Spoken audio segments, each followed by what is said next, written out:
I'm Jennifer Carter, a sharp-tongued lawyer in Chicago, caught in a treacherous whirlwind of deceit and betrayal within my husband's family, the Sullivans, a financial dynasty that casts a long shadow over the Midwest. My 35th birthday party, held at the opulent Lakefront Pavilion perched along the shimmering edge of Lake Michigan, was supposed to be a glittering showcase of my place among Chicago's elite. Crystal chandeliers bathed the room in a warm, golden glow, reflecting off the polished marble floors and the tailored suits and shimmering gowns of the city's power players, senators, CEOs, and old-money aristocrats who sipped champagne and traded calculated smiles. But beneath the facade of celebration, a storm was brewing, one I'd been tracking for years with the precision of a predator. As I stood at the center of the terrace, the cool lake breeze tugging at my crimson gown, a deliberate defiance of my mother-in-law Evelyn's insistence on a navy dress, my pulse thrummed with a mix of dread and anticipation. For 5 years, I'd played the role of the perfect Sullivan wife, Harvard law graduate, rising star at Chicago's top corporate firm, and poised partner to Ethan Sullivan, heir to the family's billion-dollar empire. But I wasn't just arm candy for their society galas. Behind my practiced smiles and polished demeanor, I was a hunter, gathering evidence of the Sullivans' dark secrets, financial fraud, market manipulation, and a chilling psychological control over Ethan that stretched back to his childhood. The night felt electric, charged with the weight of what was to come. I moved through the crowd, shaking hands with judges and philanthropists, my courtroom-honed charm masking the adrenaline spiking in my veins. Evelyn, the Sullivan matriarch, glided through the room like a queen, her silver hair gleaming under the chandeliers, her navy Chanel dress a testament to her unyielding control. 60, she was a force, striking, ruthless, and a master at hiding her cruelty behind a veneer of maternal warmth. She'd orchestrated this party, not for me, but as a stage for her power, a reminder to Chicago's elite that the Sullivans were untouchable.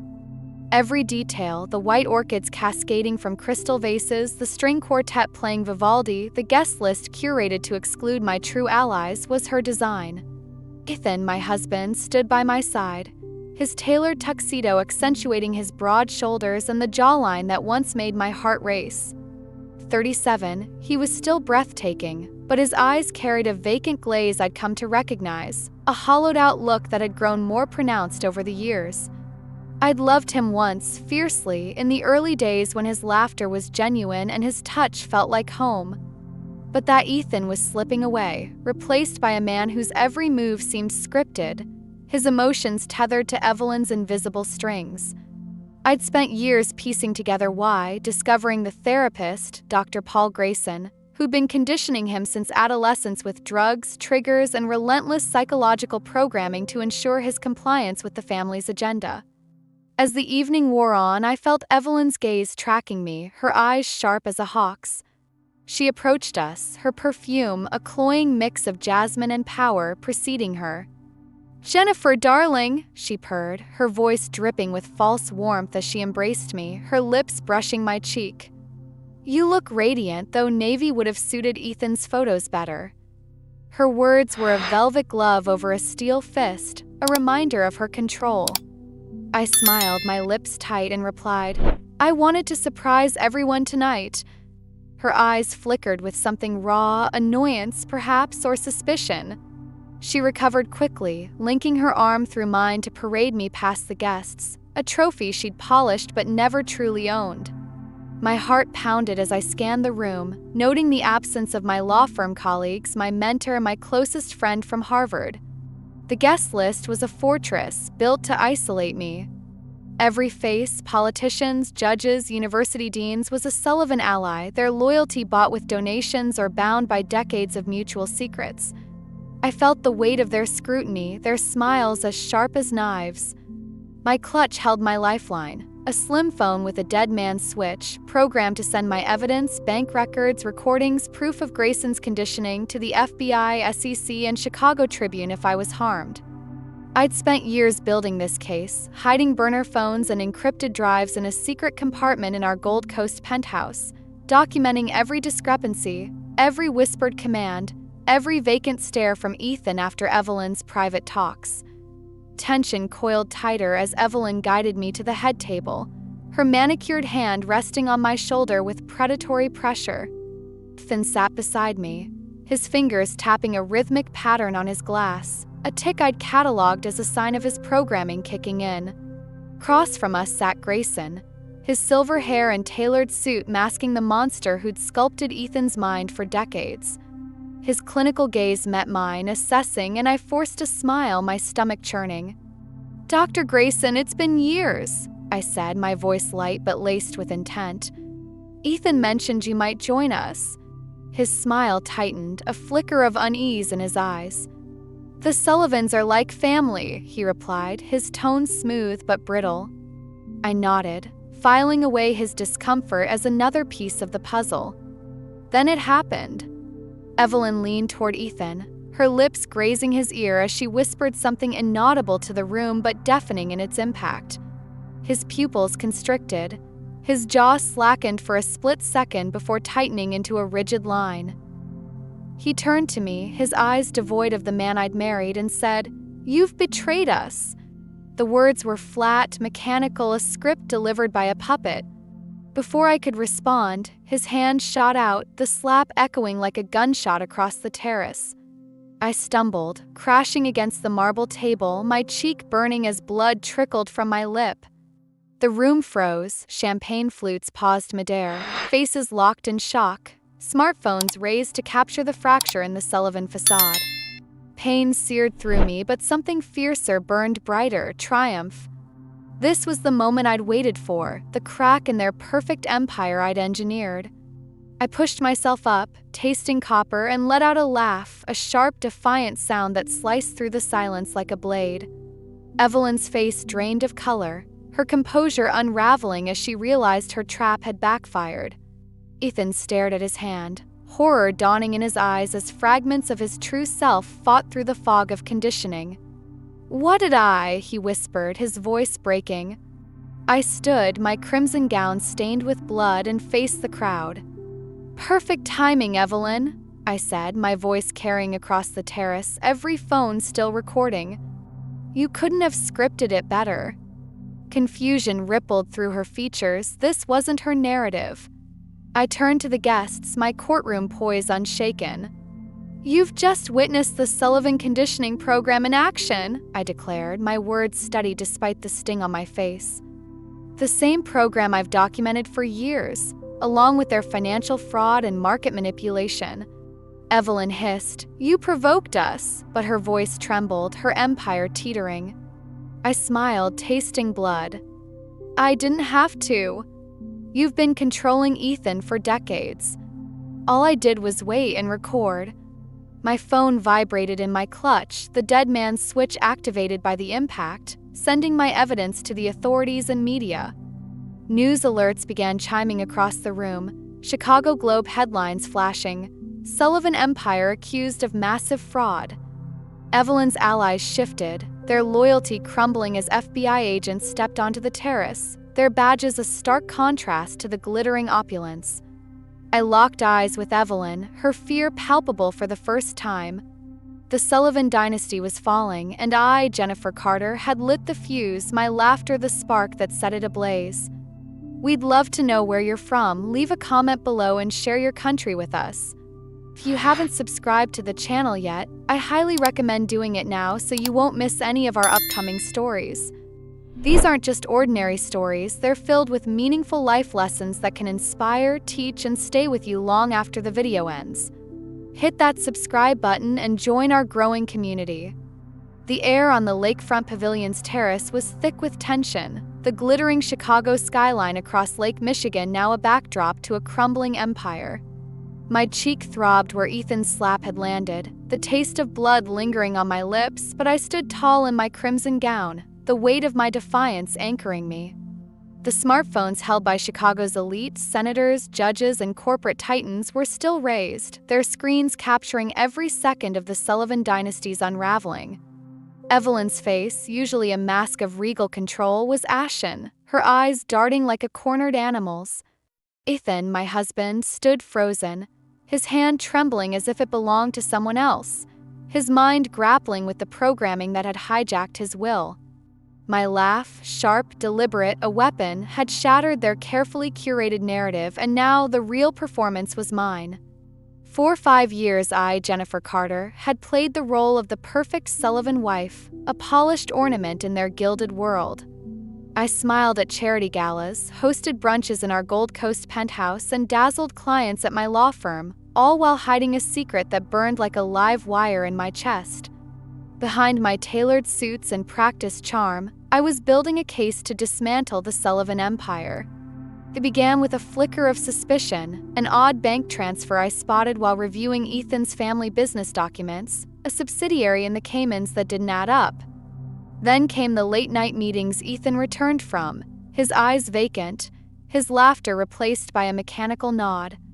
But the true horror unfolded when I found a video on his phone sent by his cousin William showing Ethan staring blankly as Dr. Paul Grayson whispered commands, his voice clinical, chilling.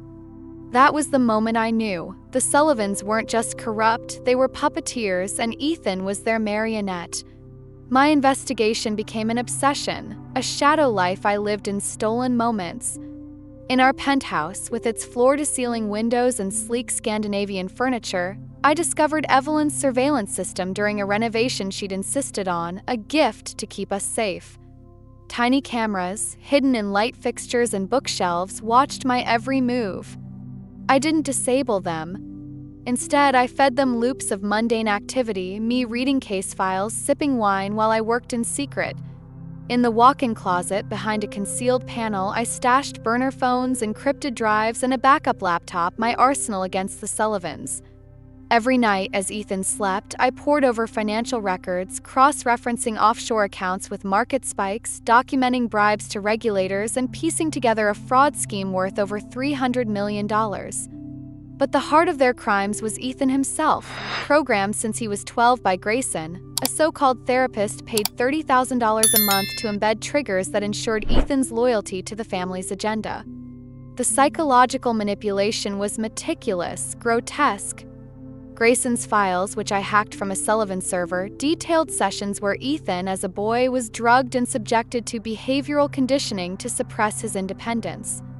Evelyn's voice appeared in recordings, instructing Grayson to eliminate resistance and align his priorities. I'd lie awake at night, Ethan's steady breathing beside me, my heart aching for the man I'd fallen for, the one who'd quoted poetry on our first date, who dreamed of teaching literature before the Sullivans molded him into their heir. That man was buried under layers of control, and I was determined to free him, even if it meant destroying the life we'd built. Evelyn's cruelty extended to me. I noticed my evening coffee, always prepared by the housekeeper she'd hired, left me groggy on nights I worked late. A discreet blood test confirmed sedatives, low doses, enough to dull my edge. She wanted me compliant, a docile accessory to her son's legacy. Instead, I became her reckoning. I installed a dead man's switch on my phone, a program that would send my evidence, thousands of documents, audio of Grayson's sessions, videos of Evelyn's whispered commands to the FBI, SEC, and Chicago Tribune if I was physically harmed. I knew the Sullivans played dirty. I'd seen how they'd silenced whistleblowers with lawsuits or worse. My birthday party, I suspected, was their endgame, a staged betrayal to discredit me and secure the Sullivan Trust, which required Ethan to maintain a stable marriage for 5 years to inherit billions. As the terrace buzzed with shock, my phone vibrated in my clutch, confirming the switch had activated. The slap had triggered it, sending my evidence into the world. News alerts began pinging across the room, Chicago Tribune. Sullivan family under federal investigation. Evelyn's empire was imploding in real time, and I was the architect. I turned to her, my voice steady despite the pain pulsing in my cheek. 5 years, Evelyn. That's what the trust required. But assault in front of witnesses complicates things, doesn't it? Her eyes widened, fear cracking her composure for the first time. She hissed, "You set us up," but her voice trembled, her control slipping like sand through her fingers. Ethan's gaze locked on his hand, horror etching his face as fragments of his true self clawed through the fog. "Jennifer, I didn't mean," he stammered, his voice raw, breaking. I wanted to reach for him, to tell him he was as much a victim as I was, but I held back, my resolve steel. Crowd murmured, their phones now scrolling through breaking news. Grayson, seated across the table, went pale, his clinical facade crumbling as he realized his role was exposed. I leaned forward, my voice low but cutting. "Dr. Grayson, care to explain Project Sentinel? The program you've run on Ethan since he was a child?" His eyes darted to Evelyn, seeking rescue, but she was unraveling, her manicured hand clutching her throat. FBI agents stepped onto the terrace, their badges flashing under the chandeliers. Agent Rivera, my contact for months, gave me a subtle nod as he approached Evelyn. "Mrs. Sullivan, we have a warrant," he said, presenting paperwork. Her hand shook as she took it, her regal posture faltering. The guests, Chicago's elite, who'd toasted her power hours ago, began to scatter, their loyalty evaporating.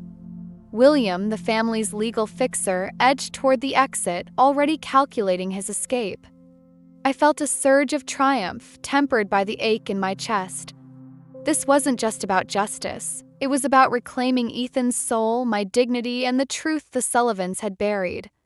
As the agents secured the scene, I glanced at Ethan, slumped in a chair, his face buried in his hands. The man I'd loved was in there, fighting to break free, and I knew this was only the beginning.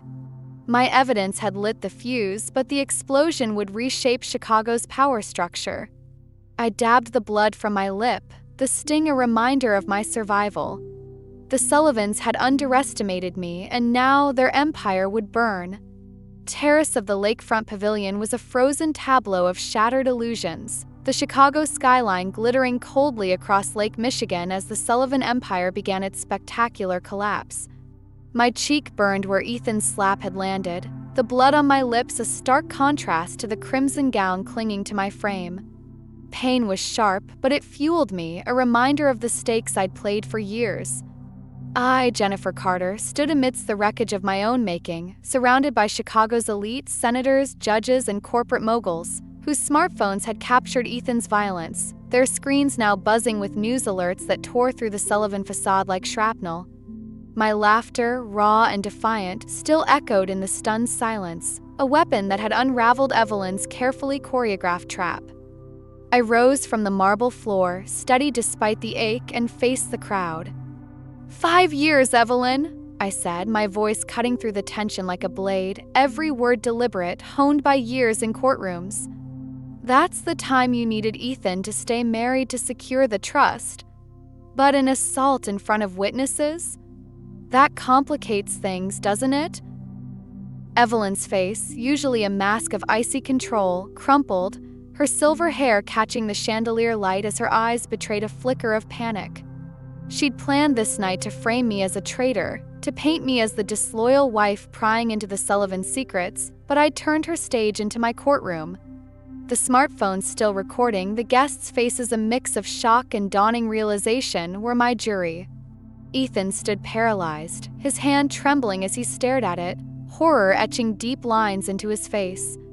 The man I'd once loved, the one who'd whispered poetry in my ear under a starlit Chicago night, was fighting to break through the fog of conditioning. "Jennifer, I didn't," he choked, his voice fracturing, raw with anguish. I wanted to reach for him, to pull him from the abyss his mother had built, but I held back, my heart a battlefield of pity and resolve. This moment wasn't just about him, it was about the truth I'd clawed from the shadows. My phone vibrated in my clutch, the dead man's switch doing its work. The impact of Ethan's slap had triggered it, sending my meticulously gathered evidence, thousands of documents, audio files of Dr. Paul Grayson's conditioning sessions, videos of Evelyn's whispered commands to the FBI, SEC, and Chicago Tribune. Across the terrace, phones began to chime, screens lighting up with headlines that spread like wildfire. Sullivan Empire under federal investigation, psychological manipulation allegations rock Chicago dynasty. Twitter was ablaze. #Sullivan scandal trending as the city's power structure reeled. I'd spent 5 years building this case, hiding burner phones in secret compartments, documenting $300 million in fraud, offshore accounts, and bribes to regulators. But the heart of it was Ethan, programmed by Grayson since he was 12 to be the perfect Sullivan heir, his free will stripped away with drugs and triggers.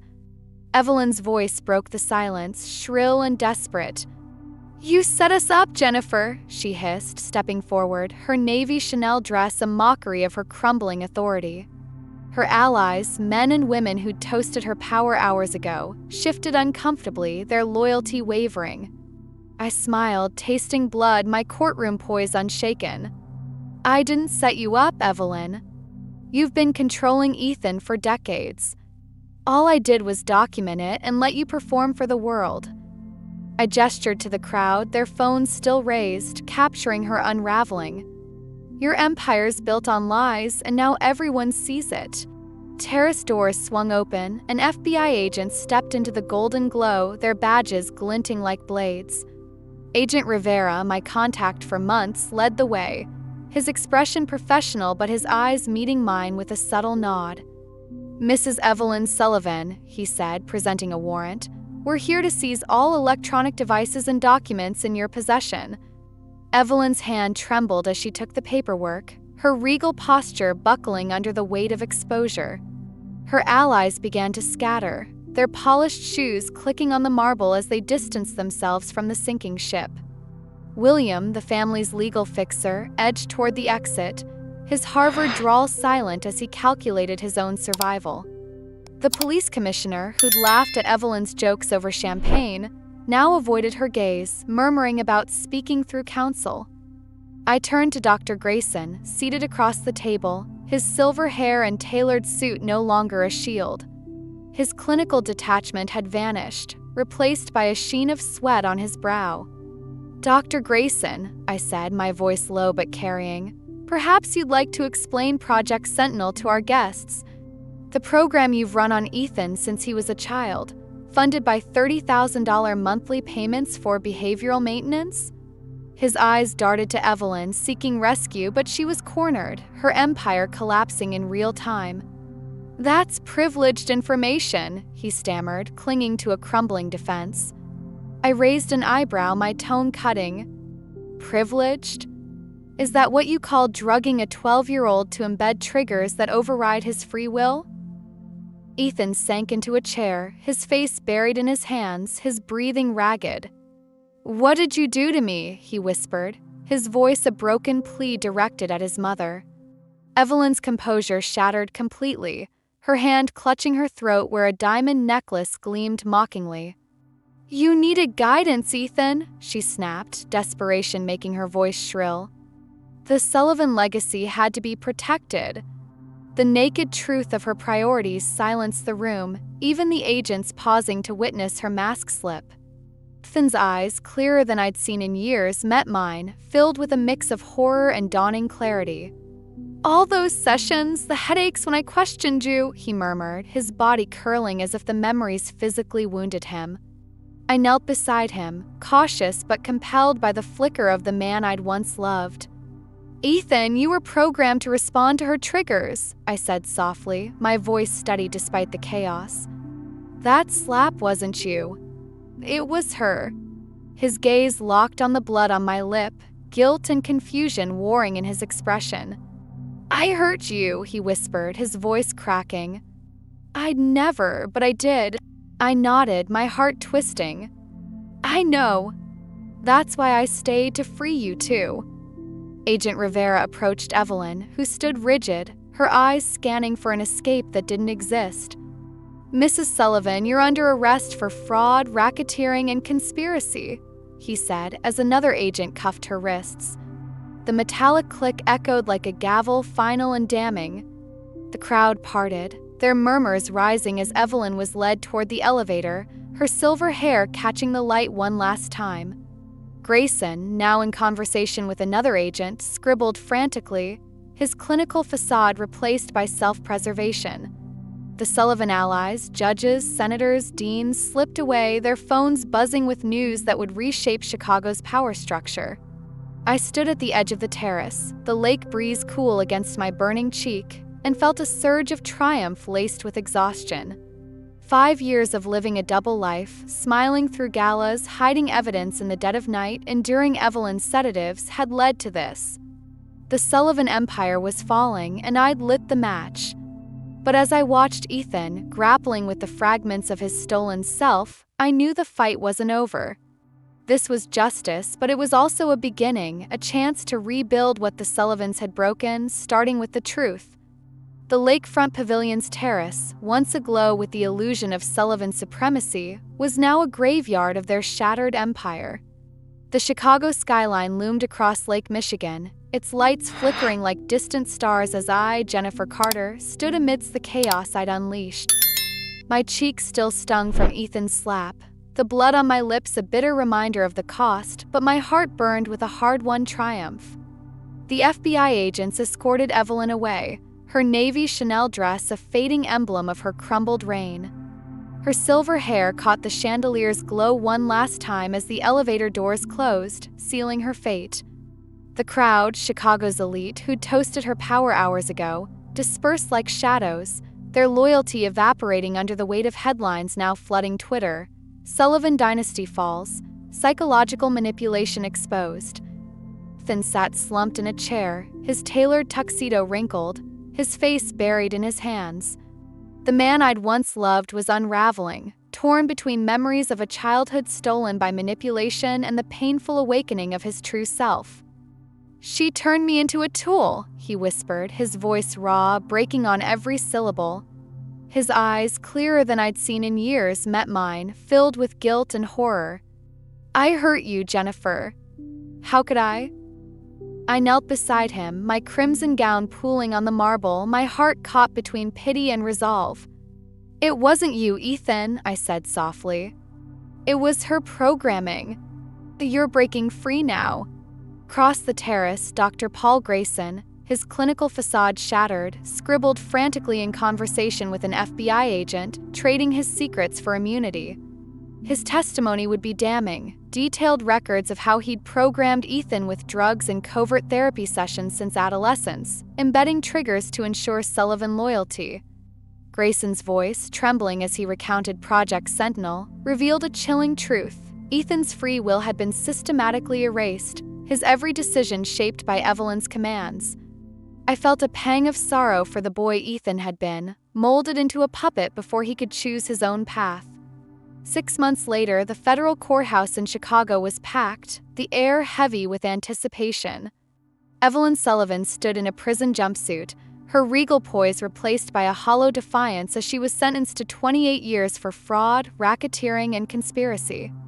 The $300 million fraud scheme, the bribes, the offshore accounts, all laid bare by my evidence, ensured her empire's collapse. Ethan, absent from the trial, was in a specialized facility in Wisconsin, undergoing intensive deprogramming. He carried the weight of his actions, the slap a haunting memory, but I'd shared my files on Grayson's techniques to aid his recovery. I wanted him to find the man he might have been, the one who'd loved poetry, not power. I walked away from my high-flying job at the Loop's top law firm, unable to return to defending corporations after seeing their potential for corruption. Instead, I founded the Mental Freedom Foundation, a beacon for victims of psychological manipulation and coercive control. From a small office in River North, I built a team to advocate for those silenced by power, using my legal skills to dismantle abusive systems. The pain of Evelyn's betrayal, Ethan's slap, and years of living a double life became fuel for a mission that lit up Chicago's underdog spirit. I was no longer the Sullivan wife, I was Jennifer Carter, a force for justice, igniting hope for those daring to defy oppression in the Windy City. Here's what I learned for anyone fighting to break free. First, trust your instincts. The unease I felt about the Sullivan's secrets was my guide. Second, evidence is your armor. My files gave me power when they tried to erase me. Third, choose allies wisely. My FBI contact and a few loyal friends were my lifeline. Fourth, turn pain into purpose. The foundation became my redemption. Fifth, freedom comes from letting go. Stepping away from Ethan's world set me free to build my own. If this story sparked something in you, join our community. Hit that subscribe button and share your city in the comments. Let's see where you're fighting from. Your support keeps these tales of resilience alive, so subscribe now and let's keep the fire burning together.